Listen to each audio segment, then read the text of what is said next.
This is like my favorite charm at the moment. Be Bona and Kim Thomas. This, if you don't like Afrobeats, this is not for you.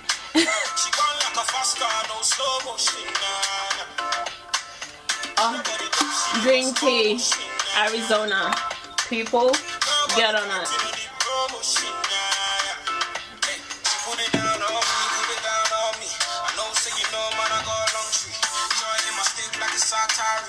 Baby, she ain't having up in lava. Girl say she like my style, I'm a G on the spot. You're big behind, I go G non-stop. You catch my eye like a Stevie on the job. My girl, she a rider, yeah.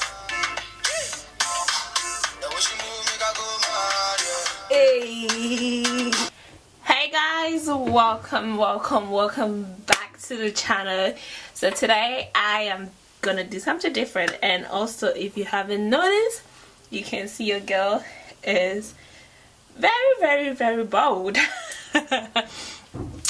So this is like a decision I did like about some months ago. If you do see me with a hair on, please know it's actually a wig. I decided to cut my hair about like 3-4 months ago. So basically, if you've seen me recently, you've seen me with hair. It's a wig. You've been catfished. But either way, so I decided to cut my hair. So this was a decision, very random, to be honest. It was very random. So don't take it differently. So today's video, I recently did a Ghana makeup tutorial challenge in Ghanaian language, which is Akan or Chi, most people know it for. So since I did that video, it kind of hit me like, oh, maybe you should do like a little story time and tell the people your experience, how your experience was when you went to Ghana. So I have decided to quickly do like a short story time, let's say, to just give you like a little update as to how my trip was when I went to Ghana last year. So just a quick disclaimer, these stories are very hilarious and I'm dead ass serious as to like these things actually happened when we were in Ghana. And some of the stories, unfortunately, I can't tell because they're not my story to tell. They are someone else's, my friend's story. So it's not very right for me to tell the story until like I get the permission, which I haven't. So I'm just gonna stick to my own stories or things that are related to me. So first of all was, yes, last year to beginning of this year I was in Ghana, and I went for like about, I think, 4 weeks or 5 weeks. So it was really fun. So this time around I didn't go by myself. I went with 2 of my other girlfriends. So it was amazing because first and foremost we didn't stay with family, because mind you, Ghanaians are the biggest superstitious people on earth. I don't know about any other culture, but like in Ghana, like they believe in all these crazy ass things, like it's ridiculous, I'm telling you all. So like we didn't stay with family. We got our own little apartment where we rented for like the time being that we were going to be staying in Ghana for. So we did rent that apartment for that time. So we first night we literally arrived in Ghana, you all, like I'm telling you, literally we went out that same night, me and my friends. Like we were like literally following all these Ghana like events that was gonna be happening during the December period, which is the peak hour period. So like we were literally following all of them on social media. So we were here and then we were catching up with them. We're like, okay, we're getting to the country today, so maybe tomorrow, oh, the day we get to this, let's see if there's something happening. So actually the day we were arriving in the country, there was some sort of event in Club Onyx. I don't know if you've never been to Ghana or if you've ever been to Ghana. Club Onyx was perfect. So we're like, okay, we've heard about that club. That's actually DJ Black's, it's his club. So we're like, okay, we've heard about this club, it's actually popping, so maybe we could just like literally go that same day. I mean, we were also jet lagged in the first place and we didn't want to go to sleep, otherwise we're gonna be in a different time zone if you go to sleep, because when is, I think daytime or morning in Ghana is pretty late in Australia, which is like the time we go to bed. So the time difference was like going to be hitting us so bad. So we decided to go out that night. So my friends and I, we went out. So we had this other couple of friends that we ended up catching up with. So they took us to the club. We got to the club, like, geez, I'm telling you all, like, entry fee was 50 Ghana cedis, and this was on a Thursday or on a Wednesday. And I'm like, which club on a Thursday, on a Wednesday, like literally takes entry fee? But anyways, we're like, okay, we're here, we might as well do it. So we paid the 50 Ghana cedis. I'm not sure how much that comes down to in dollars, but it was a lot in the Ghana cedis. So we were like, why is that? But anyways, that's besides the point. We still paid. We went in. So we went in the club. It was nice, the environment. And then we went in the club. It was pretty dead, to be honest. Like, there was nothing happening. We're like, wow, this is the advertisements that we're doing on social media. Like, it's going down, it's popping. So that was just the first day. So don't be discouraged yet.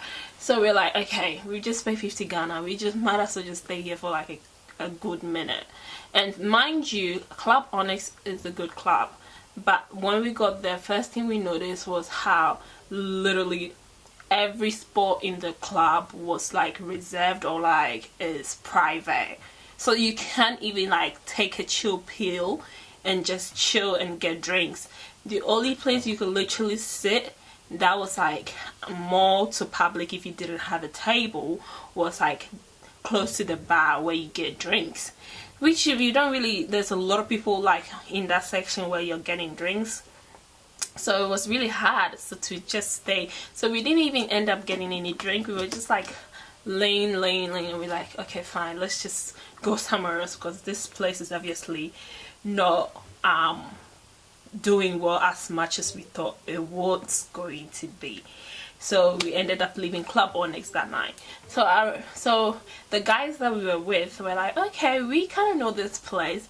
It will definitely not be your scene. However, they go off. So trust me, when they told us that, we didn't believe it. We just thought it was just like, oh, probably some nice place, right? You know, Ghanaians. But I'm telling ya, we got there, it was some ghetto ass place. Oh my gosh, it was so ghetto. We got there, me and my girls, we looked at each other, we were like, what the hell are we doing here? But we were like, you know what, we're out, first night in Ghana, like, let's just do it. So we got there, and there were all these girls, like, I'm telling you, the place was ratchet. Like, all these girls doing the most, like, guys smoking here, people doing that. I was just doing the most. However, they were having fun. Like, these are the people that they're the regular people in Ghana. Like, they can't afford going to places like Onyx, or like going to places like Carbon, or like going to the places, what's the name of the other club? I forgot. Trail? No, it wasn't Trail. Ooh, geez, I forgot. Like, these big ass clubs in Ghana, these are the people that they can't afford to go to all these places. So these are the local spots that these people on a daily basis just go and also live their lives and enjoy their times after a day's struggle. So it was just nice. We're like, we might as well just go and like chill with them and get their vibe. So it was actually fun, I'm telling you all. So like, we went there, we're having fun, we got some bottles, we got drinks, we were drinking, oh my gosh. And then we ended up like meeting these guys. Oh my god, literally some guy hit on me. He's like, oh my god, you're the most beautiful thing I've ever seen. I'm like, what? Like, they come up with all these crazy ass cheesy lines that are like super crazy. I'm telling you all, like, it's funny how like come up with all these crazy lines of picking up a girl. It was just funny, but I was just like flattered to like just even hearing someone tell me like I look pretty, and that night I know I look like dead ass like jet lag and tired, but still I'm like, YOLO, let's do this, let's get out, let's hit the town, let them know we're in town. So we're like yeah, we ended up just sitting down, having a drinks, catching up, talking and dancing with these people that we clearly didn't know.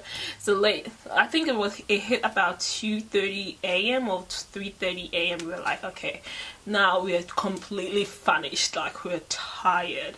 So, and like I was drunk off my head, my friends were also off their head, so we're just like, okay, let's just go home. So we were going home, and the guy that hit on me, he was actually good looking, but he just had the worst pickup line ever. So he came up to me, he's like, we were going down, and then he followed us down. I'm like, oh damn, he was good looking.